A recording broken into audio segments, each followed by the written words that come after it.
बच्चों की खुशी के लिए आईपीएस ईशा और दादा बाय वे एक बच्चों के गायब होने की खबर ने पूरे परिवार को हिलाकर रख दिया है।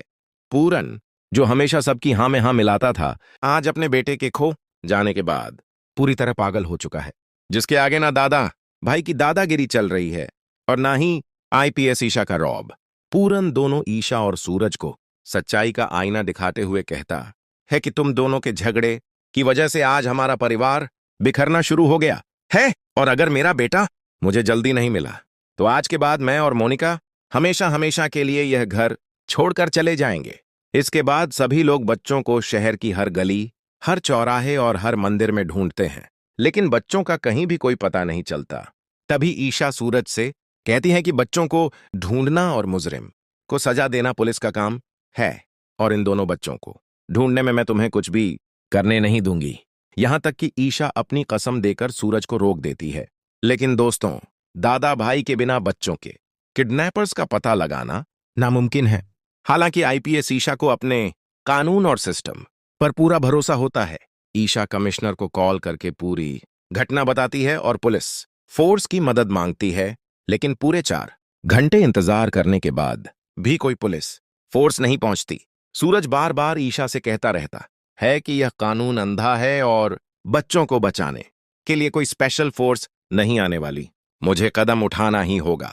ईशा के लिए कानून भगवान के बराबर था, लेकिन ईशा ये नहीं जानती थी कि कानून चलाने वाले ही शैतान बन चुके हैं। ईशा खुद कमिश्नर के ऑफिस पहुंचती है और वहां देखती है कि कमिश्नर मंत्री के साथ बैठकर गप्पे लड़ाने में लगा हुआ है।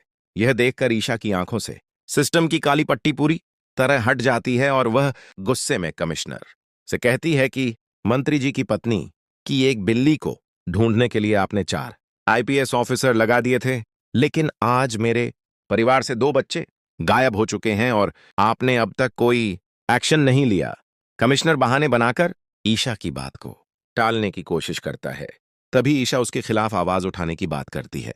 यह सुनकर घमंड में चूर मंत्री अपनी कुर्सी से उठता है और ईशा से कहता है कि मैंने तुम्हारे आईएएस पति को आईएएस से गुंडा बनने में सिर्फ 2 दिन लगाए थे, तो सोचो तुम्हारा क्या हाल होगा।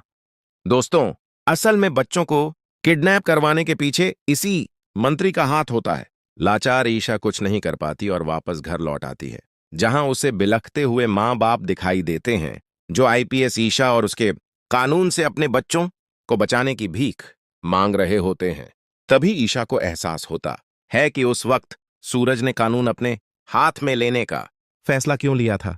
ईशा सूरज से माफी मांगती है, अपनी गलती मानती है और अपनी कसम वापस ले लेती है। इसके बाद दोनों मियां बीवी एक दूसरे से हाथ मिला लेते हैं। दोस्तों, दादा भाई का नेटवर्क इतना बड़ा है कि इंदौर में दादा भाई की इजाजत के बिना एक परिंदा भी पर नहीं मार सकता। ईशा और सूरज दोनों मिलकर गुंडों के अड्डे पर पहुंचते हैं और सारे गुंडों को अकेले ही पीटकर वहां से भगा देते हैं। यह देखकर ऑडियंस के मुंह से बस एक ही आवाज निकलती है, मियां बीवी दोनों तबाही। दोस्तों, ये तो थी मेरी प्रेडिक्शन। अगर आप भी चाहते हैं कि ईशा और सूरज फिर से एक हो जाएं, तो कमेंट में एक प्यारा सा लाल दिल जरूर भेजें।